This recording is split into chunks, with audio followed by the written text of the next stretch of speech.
Today we are dissecting a political commentary script that is firing on all cylinders. It's a defense of the Prime Minister regarding the timing of hostage Rengivili's return, and it absolutely goes to war against media critics like Ilan Lokach and Ben Casper. Goes to war is maybe putting it lightly. I mean, this writer brought a flamethrower. But the big question we need to answer is, does that heat actually shed any light? Because right off the bat, I mean, within 30 seconds, I'm seeing a massive barrier to entry for anyone who isn't already, a diehard believer. It's so aggressive. I'm reading through the opening, and the writer is targeting what they call the left's new theory. But they aren't just engaging with the theory. They're dismantling the people. Oh, yeah. We've got terms like delusional, obsession, and accusations of spreading evil. It feels like the author is writing this while, pacing around the room shouting. Which, to be fair, is a very human reaction. When you feel your side is being unfairly attacked, the instinct is to hit back twice as hard. But we have to look at this through the lens of persuasion. Right. Who is this for? Exactly. If the goal is just to get high fives from people who already voted for the PM, then fine. But if the goal is to convince an undecided listener, or maybe even a skeptic, this reliance on charged, radioactive language is a strategic failure. It's the classic preaching to the choir trap. You feel great writing it, but you aren't moving the needle. Not at all. It creates an immediate echo chamber. I mean, think about it. If I start a conversation by saying, hey, listen to this delusional idea you have, what do? I stop listening, or I get defensive. I certainly don't think, oh, tell me more about my delusion. Precisely. You put up a wall. By characterizing the opposing view, the idea that the return was timed for political gain, as wickedness or madness right out of the gate, the author sacrifices the moral high ground. Yeah. Instead of sounding authoritative and cool-headed, the text just sounds defensive. It sounds rattled. So how do we fix this? Because the anger is genuine. The writer clearly believes these critics are dangerous. How do you channel that energy without, alienating the audience? You have to swap out the insults for something we call steel manning. Okay, walk us through that. Most people know straw manning, where you make a weak version of an argument just to knock it down. Right. Steel manning is the exact opposite. It's the ultimate power move, really. You treat the opposing argument with initial seriousness. You present the strongest, most charitable version of their case, and then you dismantle it with facts.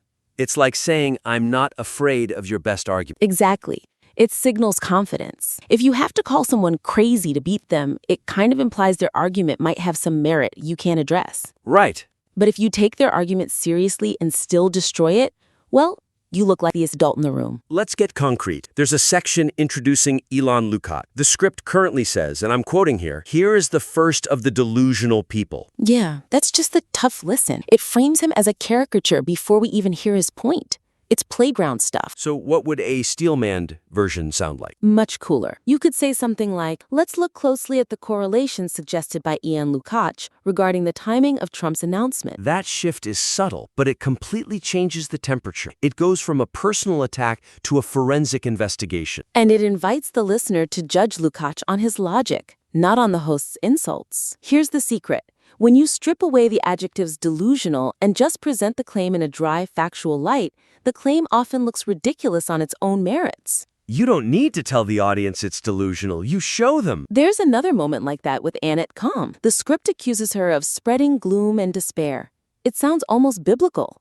It does, and spreading gloom implies she has this malicious, dark intent. It makes the writer sound a bit hysterical, honestly.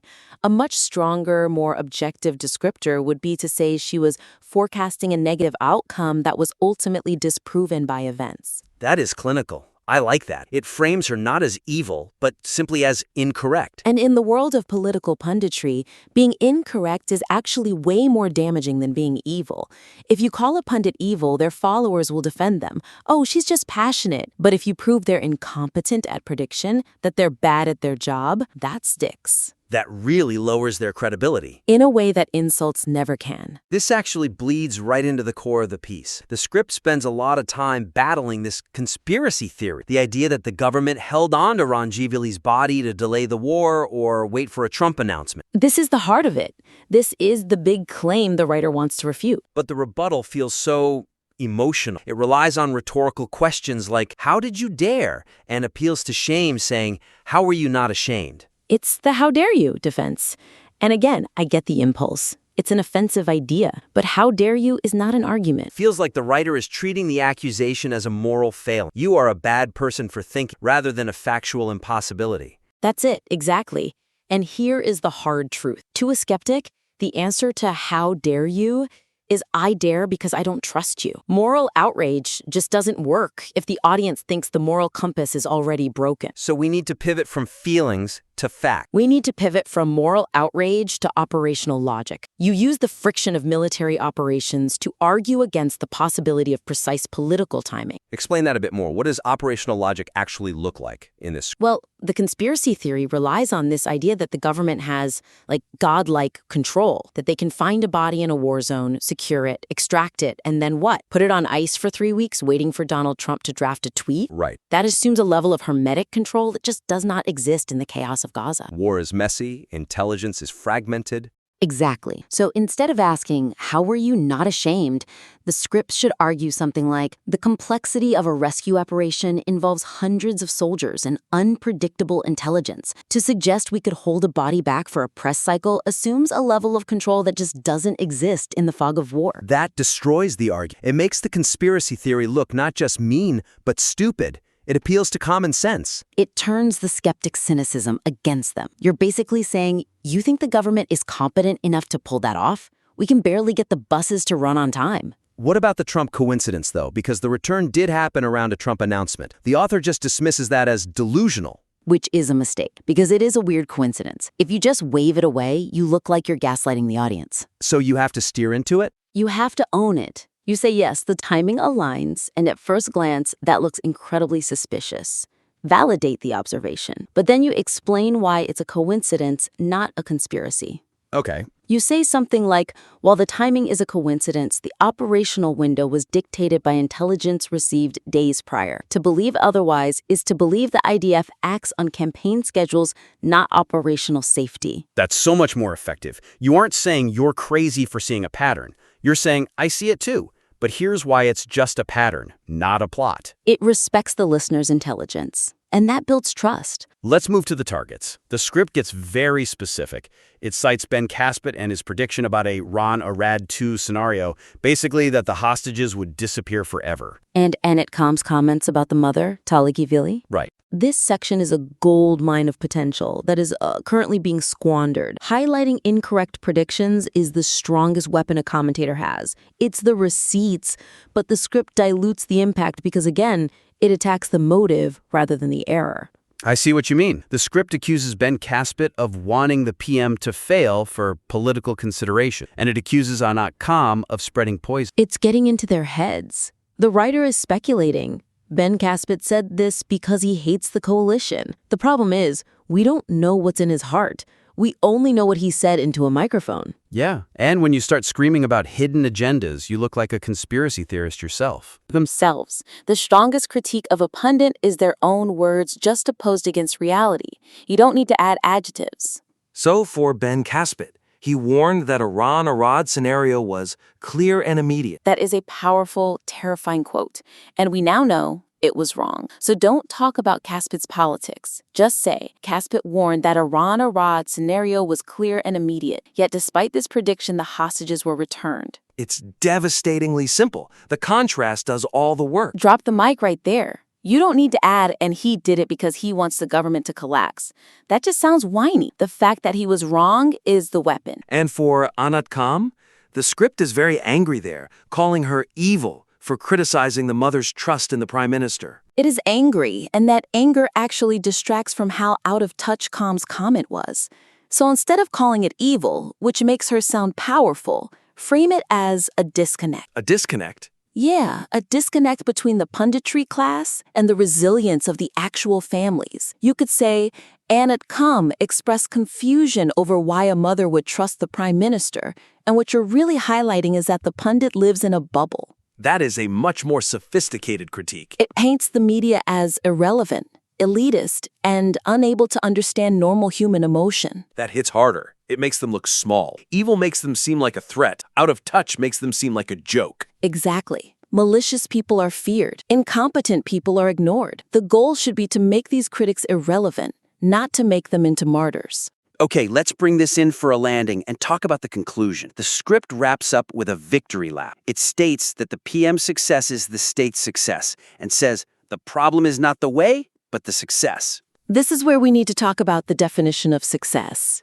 Because the script creates this binary outcome. The hostage is back, therefore everything was perfect. It does feel a bit simple. By saying the problem is not the way, but the success, the author seems to be dismissing any valid criticisms about the cost of the operation. I mean, the script admits it took 2 years. That's the weakness. It suggests that because the result was good, the process was flawless. But the listener knows the process was painful. 2 years is a long time. Soldiers died. Families suffered. If you gloss over that to scream victory, you sound like a campaign slogan. So how do you stick the landing?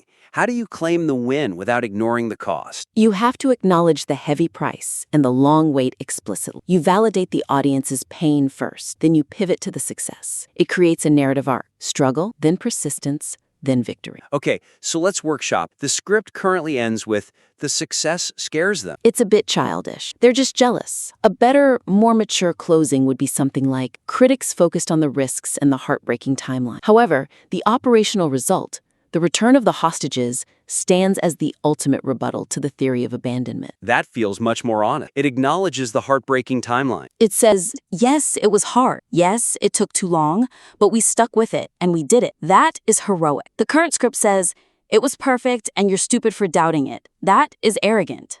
There's also a line where the script says the PM promised to remove threats, and they are falling. It feels very political. It does. It focuses on the politician, not the strategy. To strengthen this, I would use the term strategic patience. Ooh, I like that. Strategic patience. It reframes the delay as a deliberate, necessary choice. So you could write, while the timeline was longer than anyone wanted, the strategic patience ultimately yielded the result the critics claimed was impossible. That takes the biggest criticism, he waited too long, and flips it into a virtue. He had the patience to get it right. And that is how you win the argument on the way, not just the success. This has been a really comprehensive look at how to take a script written with a lot of passion and fire and turn it into something that actually persuades people. We have, and really, if I had to summarize the theme of our critique, it's about moving from hot emotion to cool logic. The source material has plenty of heat. It needs more light. So let's recap the main actionable takeaways for our listeners. What's the first step? Step 1, watch your adjectives. Go through and circle words like delusional, wicked, and evil. Replace them with a Steel Manning approach. Present the opponent's argument fairly before you destroy it. Step 2? Counter conspiracy theories with operational logic. Don't ask how dare you. Instead, explain why it is logistically impossible. Replace the question of shame with the reality of friction. And step 3? Let the receipts do the talking.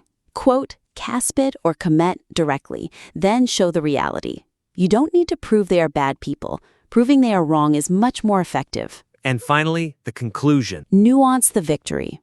Acknowledge the cost, the time, and the pain. Validating the listener's suffering makes the ultimate claim of victory feel earned, not forced. Use a term like strategic patience to explain the delay. It's all about building trust with the audience, isn't it? If they trust that you see the world clearly, they'll trust your conclusion. Exactly. And I have to say, despite the heavy critique, the passion in this piece is its greatest asset. The author cares deeply. That energy is the engine. We don't want to kill the engine. We just want to tune the steering. Absolutely. We would love to see a revised draft of this. I have a feeling that once those adjectives of outrage are swapped for arguments of substance, this piece is going to be incredibly powerful. Please send it back in. I'd be fascinated to see how it reads. That's all for this critique. Keep writing, keep refining, and remember, the strongest argument is usually the quietest one. We'll see you next time.